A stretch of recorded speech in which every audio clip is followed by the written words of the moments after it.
box, out of the box, out of the box, out of the box. Take one box, put it with another. Let's look for one that's long and wide.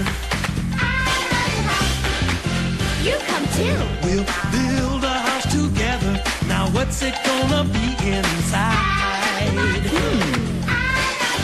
We'll let imagination take us for a ride. Come on! Wow!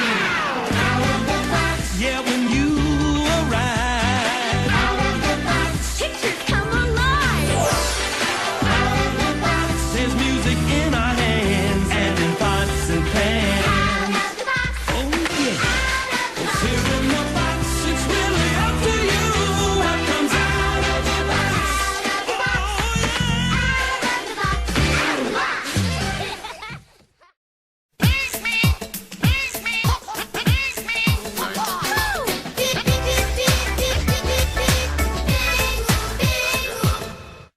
Hello my swell sexy faggots, dykes, foot fappers and other sick fucks. It is I, Basil of Baker Street, the leader and co-founder of the multi-sexual Speakonia group, the Unestablished Union, and I bet you're all curious as to what me and my swell group have been up to since our last introduction video.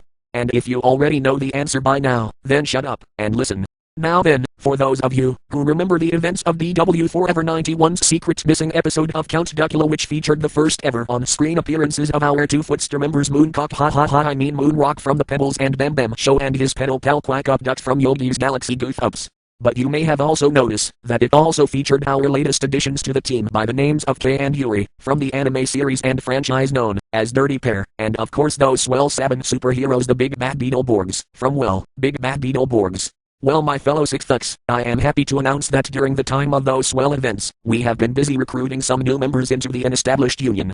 Yes, we have been very hard at work bringing in some new potential sick fuck talent in order to gain a wider recognition in the Speakonia community, and of course to keep up with our mortal enemies in the Elitist Alliance and other prudish groups. In fact, why don't we say hello to some of those aforementioned new recruits, starting with this one here. Alright big boy, take it away. Konnichiwa, my name is Matamoru Chiba, but all you shoujo anime fans may know me better as the magical hero from the Sailor Moon franchise known as Tuxedo Mask. But anyways, you're probably scratching your various private areas wondering why my voice is different from the one I had in DJ Swell 69's secret missing episode of Sailor Moon.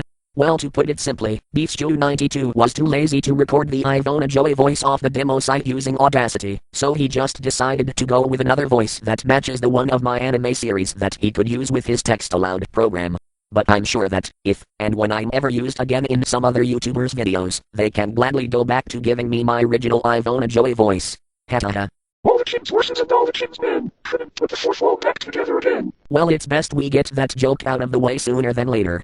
Anyways, I'm sure that you're also curious as to what I've been up to since my encounters with the Barney Bunch during the events of the aforementioned secret missing episode. And if you're not, then like my rodent sensei Basil Sama said earlier in the video, shut up and listen, cause I'm telling you anyway. Now it's no stretch to the imagination as to why I chose to join the Unestablished Union of all groups, as despite being the only main male character in the Sailor Moon franchise, I still paled in comparison to the rest of the female cast. Hell, even the Shiteno were more established than yours truly. Also, being in the Unestablished Union has helped me fully express my true sexual orientation, and well, let me put it this way. I actually didn't mind at all that I was gangbanged by those two Barney Bunch bomb-bombers, especially by that otaku Yumino Gyuryo, as he happens to be 14 years old. Yes, that's right, I am a pedophile. Oh, don't be so shocked you noobs, the fact that I was a college student who had the hots for a 14-year-old still in junior high pretty much gave that away. Ah yes, my credentials as a raging child chaser were so fucking obvious that I even got a part-time job at Nerve HQ just to help pay for my college funds. And for the record, yes, I did in fact have a thing for Usagi Tsukino, but despite my overwhelming feelings for my sexy little bonehead, I knew deep down that she was actually a cabbage-chomping shitsumania, even though I pretended not to notice all the signs. That's why I never actually tried to make a move on Usagi-chan, although there were moments where I couldn't control myself when my lolicon juices took over. But despite the fact that Usagi preferred pussies over penises, she still allowed me to hang around with her, especially when it came to relieving her tensions after school, with my Desu magic fingers. Yes, aside from being a raging cradle robber, I also have a huge foot fetish, and one of my favorite features about Usagi-chan, aside from her sexy hair buns, was of course those lavender smooth gifts from Lilith that were her pancakes. Oh yeah baby, Usagi-chan would always let me massage her feet whenever she was stressed out from schoolwork or playing video games at the local arcade. Why sometimes the sweet embrace of her warm slender soles nestled between my fingers and palms made all the blood rush to my head, and I would use the leakage from my nosebleeds as penalud. Hey, she says as long as it comes out of my nose it's fine. Of course, I'm the one who feels the real tension, as I have to make sure that I don't let my rose stem blossom in Usagi's presence, otherwise she would strangle me to death with her extra long ponytails. But regardless, I always follow my sweet bunhead's conditions just to lay my hands on those creamy smooth forms of flesh from her otherwise women-only access parts.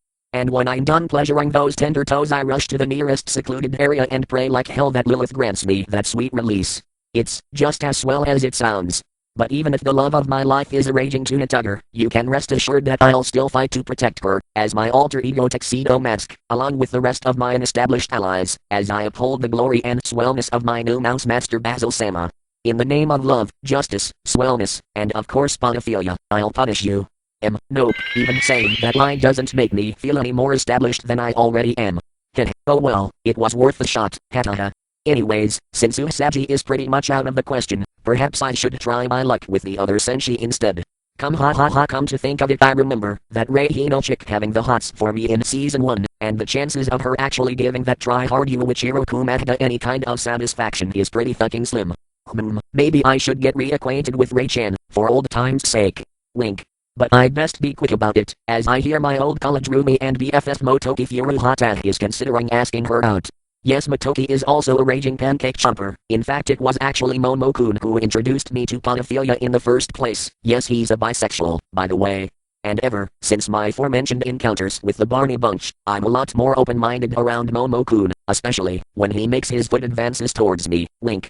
Anyways, why don't I just let my aforementioned pedal pal tell you more about himself? Alright Momo-kun, get your sexy feet out here.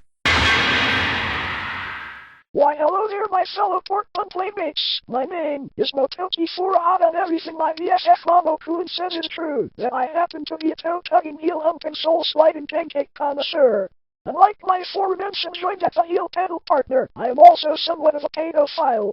Yes, it's no surprise that I attract all manner of young ladies of the junior high variety, and rather than try to avoid it, I instead choose to embrace it. Plus the great American Jim David Witterson from Dazed and Confused once said, I get older, they stay the same age. Yes they do, yes they do. Wink. But now let's focus more on my huge foot fetish. My whole reason for opening the Game Center crown, and yes I happen to own said Swell establishment, by the way, was so that I could invite all manner of young girls and boys from the ages of 7 to 14, and then offer them a foot massage whether they get stressed out from playing, or if they're just getting warmed up to play. Either way, I'm the one who wins the game each time.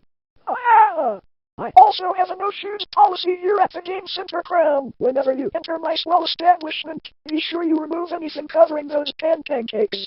Ah yes, nothing like picking up a smooth Portland fresh from a linoleum floor. Wink. And the foot fun doesn't stop there, and I am also a regular customer at the world-renowned Tendo brothel, and with the money I collect from my many satisfied customers at the Game Center crown, I am pretty much set for life when it comes to paying for a night of pedal pleasure. Yes! Moreover, I heard that Nabiki-sama is in the process of building a new branch of the Tendo brothel right here in the Junon district, with 2 of the sailor senshi being the main prostitutes. Yes, that will be Dezu Swell. And as the previous panel in the video complied, I am also a leg man and oh sweet Lilith, does it ever bear repeating? In fact, you might say that I happen to be the biggest leg luster in the whole of Japan, a title which has even caught the attention of the Tomoiki legend himself, Ataru Morimoshi, who also considers himself quite the drumstick connoisseur. Although me and Ataru's little leg rivalry is mild by comparison when it comes to my mortal enemy, a smut-ridden djinn by the name of Oliver Reed, the self-proclaimed biggest leg man in the universe. Yes, Ollie-kun is always trying to one-up me when it comes to the calf and thigh persuasion, but I always manage to steal his satisfaction right from under him, and man, does it ever get that baka noob's arse in a tizzy. Well, I think I talked long enough. Perhaps I'll go further into detail about my foot and leg love, if and when someone makes me a secret diary or something. Speaking of secrets, here's a secret agent you've written gems may find familiar. Oodalolly my swell chaps, my name is Danger Mouse, the world's greatest secret agent, or at least that's how I was hyped up to be in my Swell Cosgrove whole animated show, ha ha ha.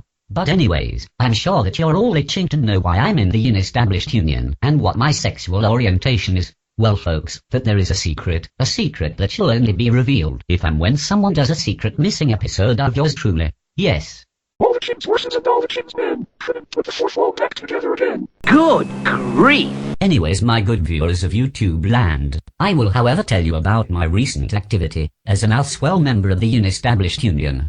Now then, anyone who watches my Swell series knows that I've faced many a madcap cavalcade of criminal masterminds in the past, including my arch-nemesis Baron Silas Greenback, that mad scientist Dr. Augustus Peakrumhorn, the mysterious and terrifying copper Conk Cassidy, and that showbiz crazy vampire Count Duckula. Well, I don't know much about the Count, but the rest of the fiends I mentioned are now wreaking havoc in that unso-prudish nation known as Photophobia. Yes, this is a flag that Beefs 292 made to represent the Unsul country. Anyways, if those evildoers think they can escape Swell justice just by hiding amongst their own Unsul kind in a prude country, well then they're sadly mistaken. Rest assured that I, Danger Mouse, the world's greatest secret agent, will be there to deliver Swell justice in the name of wait, it appears someone has left a... Well then, it appears as if one of my aforementioned arch-enemies have tried to 86 me in my own introduction vid. Ugh. Good grief, somebody better make a secret missing episode for me soon so that I can find the culprit responsible for this. All the king's horses and all the king's men couldn't put the fourth wall back together again. Good grief! I wish that someone would come up with a different fourth wall gag. It's a shame to see such good eggs go to waste like that. Well, you know what they say, DM. You have to break a few fourth walls just to make a novel with a hammer. Tenfold, shush. Oh, heck. Well, I think I've talked long enough. Your turn, ladies. Hello YouTubers, my name is Electro Woman. And hello, my name is Dinah Girl. Now then, you may remember us from the old obscure Saturday morning TV show made back in the mid-70s, as part of the Croft Super Show lineup. You also may remember that we faced many evil villains in the past, such as the Spider Lady, the Empress of Evil, those Urg, Men the Sorcerer, Alibaba, Glitter Rock, and the Pharaoh. And in case you didn't hear that Urg, man statement in the last sentence, yes, me and Dinah Girl are gonna be representing the lesbian part of the Unestablished Union, as we so happen to be clit-chomping scissor-holding cabbage-munching beaver bandits. Originally we were thinking of joining the Betty Bunch, but considering that we're two obscure heroes from an outdated Saturday morning action series, we figured this group would do us do us better. Especially since we personally think the Unestablished Union is lacking some pussy potential. Electro, seriously. It seems like this group has more faggots, catos, and foot fetters than it does true blue tuna cutters. In fact, Mrs. Brisby is the only other guy in this group as far as we know, unless of course I'm missing something. But anyways, it's true, and when we're not saving the world from various villains, we are usually having super swell mega muff clit orgies with our swell sexy boss Frank Heflin, Frank being short for Francine of course. Yes, that's right, Frank is actually a woman. She was only portrayed as a man in our aforementioned series, much like how the company Cloverway established Grand Zirconia, the laziest bitch in the Sailor Moon franchise, as a man in their English dub. Ha ha ha.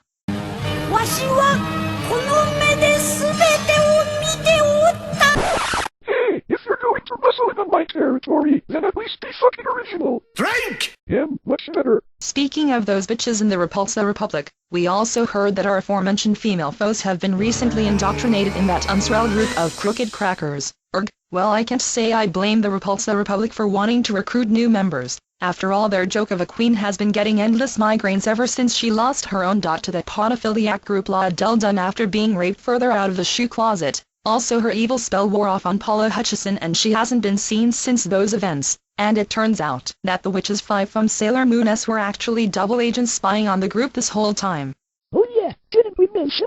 That group, the Deathlusters, from Sailor Moon S, are actually under the employment of Marks, who has been sending in spies to take down the Repulsa Republic from the inside. I don't know. Something about Rita trying to steal some of his midriff prostitutes or something. In fact, the previously mentioned group, the Witches 5, or the Bureau of Bad Behavior, if you followed Clover Way and their bullshit, are actually part of the Mark's midriffers, under the pink ship of no other than Sailor Saturn. Yes, in fact each of the future Senshi, from Sailor Moon S, have seeked out employment from each section of the 4 Pimp Knights, with the exception of Chibiusa Tsukino/Chibi Moon, who I heard has joined up with the Darkwing Den. How smells that? Oh sweet underage Shih Tzu, I totally forgot all about Chibiusa-chan. Oh yes, I'll never forget just how clingy that sexy little bunny rabbit was to me. In fact, if I remember correctly, she was a bisexual. Oh yeah baby, I'm definitely gonna have to get reacquainted with that sexy little hunk of Muppet meat. Hahaha. What the fuck, Mom or Chiba, what do you think you're doing? You already had your turn at the beginning and now you come in here to rudely interrupt us. Erg, no, that is not very professional. Oh you're so right ladies, that was very rude of me. It's just that you mentioning Chibiusa-chan again brought back a lot of swell memories. Hahaha. But anyways, why don't I make it up to you lovely Shih Tzu-chans by giving you a foot massage? I would especially like to touch the tender toes of your young partner there, Link. Well, I suppose we could let you touch our tender toes, but you have to promise to be a gentleman and not try anything tricky. Otherwise we'll have to. Oh, you get the idea. Hey, you'd better let me in on some of that action, Momo-kun. I've always wanted to know how sexy and smooth-looking 70s feet are. Wink. Yeah, let's get this over with. Oh sweet cabbage, if only we could have just a little extra pussy action while we allow this man to put his hands all over our— Excuse me, but I couldn't help but overhear that you were a Speakonia group that mostly has obscure and underrated characters of various sexual orientations, and I was wondering if you lovely ladies had an extra spot for a swell piece of pussy that likes to get her hook dirty. Okay? Electra, holy shit. Talk about your convenient plot points. Well, I guess we can pretty much end our part of the video here, since we're pretty much gonna have our feet and our clits busy. But anyways, you remember earlier in the video what Danger Mouse said about the recent activity in photophobia? Well, here's another fellow crime fighter with more on those details. Hello fellow freedom fighters, I am the Blue Falcon, the main hero from the Hanna-Barbera TV series Dynamite Dog Wonder. Hey, that's me. Oops, sorry Diech, didn't mean to interrupt you like that. Don't worry about it Dog Wonder, just let me continue. Anyways, for those of you who remembers my series, knows that me and Dynamite were the main heroes of a major metropolis, known as Big City.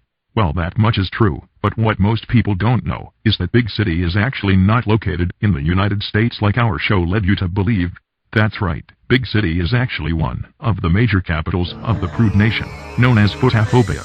And as you may have guessed, yes, both the Big City and Dynamite and the Cosgrove Hall series Avenger Penguins happen to be one and the same. They don't call it Big City for nothing. Ha ha ha.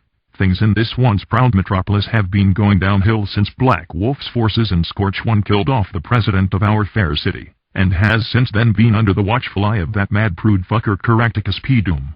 Since his takeover, Doom has been ruling Big City with an iron fist, and has even used his criminal connections with the underworld to reform the Injustice League of America, photophobia, which has increased its numbers tremendously since Doom has taken control.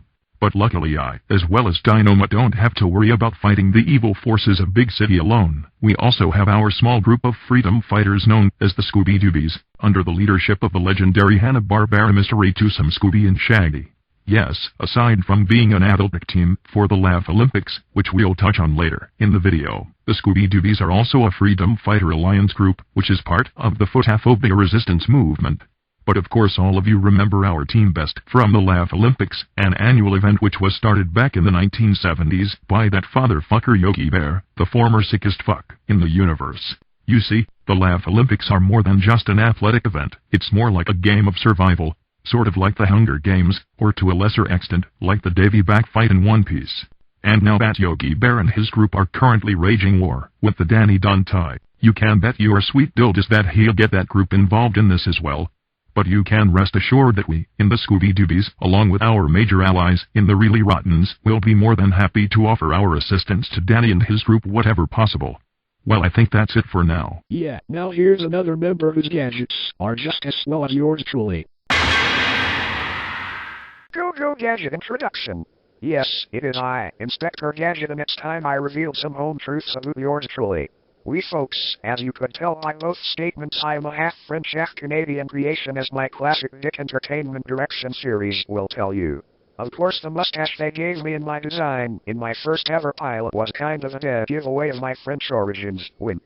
And yes, Metro City is in fact located in Canada for those of you who are wondering about our nationality. Hell, it's even been hinted at during our latest incarnation in the franchise, ha ha ha.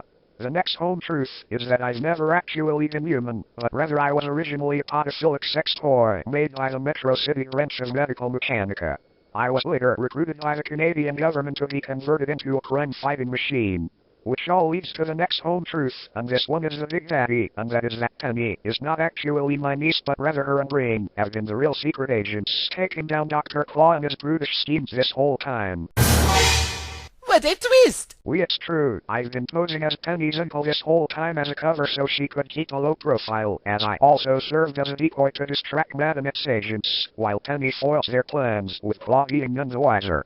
And speaking of that cunt Dr. Claw, it just so happens that he is currently part of that aforementioned organization, the Injustice League of Phatophobia. And unlike Crocodile's big boss, Claw's face has already been revealed after our original series ended. And when I'm not being used as a decoy to distract Claw and his goons, Penny uses me for my other primary function, to give her some pedal pleasure, as she is also a podophiliac. Yes. Well, I think I'll go Gadget, pass the mic back to our big man, Rodent from Baker Street. Later, foot fans. Hataha, thanks again Gadget for that swell bit of input, you swell multitask mofo. Anyways, I think we should probably wrap things up quickly here. Other new members of our swell group include Hikaharu Bosun Kuji, the Voodoo Otaku from Ranma 1/2, Inat Bath the Time Traveler from Orsay Yatsura, Bonkers the Bobcat from Disney's Bonkers, and finally, we have a J-pop legend Linda Yamamoto, who by the way, was responsible for providing one of her hit songs during a sequence in the Secret Missing episode of Dot and Keto a couple years ago. By the way, footfetters, Linda Chong is a podophiliac, and her smooth-looking bare feet are as Dezu hot as the song she sings. Yes! Okay then. Oh, you might be interested to know that we are also in the process of forming an Australian branch for the group. Watch DJ Swell 69p and his videos for more details. Link. Anyways, you can rest assured that with these new faces to the Unestablished Union, you can bet your sweet dilbus that such prudish groups like our aforementioned mortal enemies, the Elitist Alliance, the Anti-Foot Faction, the Injustice League of Phatophobia, and even the recently re-established Vile Vanguard, will be in for a rude awakening if they think they can escape swell justice from us characters whom people have often neglected, but will never forget. Watch out, you prude fuckers, cause the Unestablished Union is on the scene. Hataha. Anyways, thanks for watching, and be sure to stay tuned for more various swell shenanigans from the Unestablished Union. Later, all you swell faggots, dykes, foot fappers and other sick fucks. Link.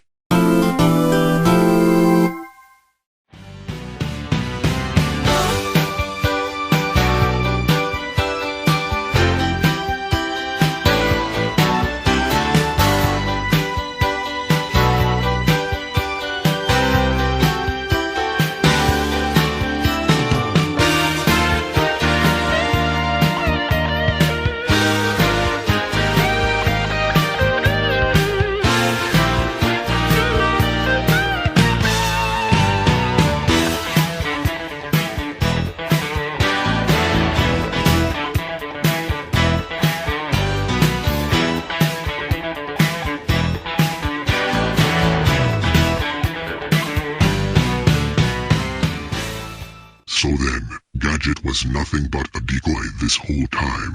Ugh, this is so embarrassing. Also, how dare he show my swell face to the public? I feel so unestablished. Next time, Gadget! Next time! Oh, no, no, no.